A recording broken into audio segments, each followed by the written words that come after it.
বাংলাদেশের তেল নিয়ে যেমন তেলেস্মাতি চলতেছে, সরকার যদি চাইতো যে ৫ টাকা ১০ টাকা প্রতি লিটারে তেলের দামটা কমায় দিত, তাহলে তেল নিয়ে যে অসাধু ব্যবসায়ী যেগুলো করছে সিন্ডিকেট মজুত করা, এদের একটা শিক্ষা হতো।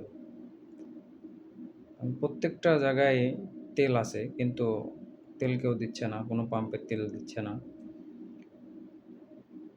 যাদের হুন্ডা আছে কিংবা যাদের তেল প্রয়োজন, তারা এটা নিয়ে অনেক কষ্টে আছে আসলে। আর আমরা বাঙালিরা তো এমনিই অসাধু, জন্মগতভাবেই আমরা অসাধু বেশিরভাগ মানুষই।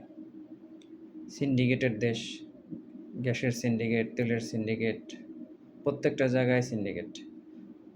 এই যে একটা অবস্থা চলছে বাংলাদেশে, সরকার চাইলে এদেরকে শায়েস্তা করতে পারত, যে ৫ টাকা ১০ টাকা লিটার প্রতি দাম কমায় দিত, তাহলে আর এদের আর খুঁজে পাওয়া যেত না। ধন্যবাদ সবাইকে।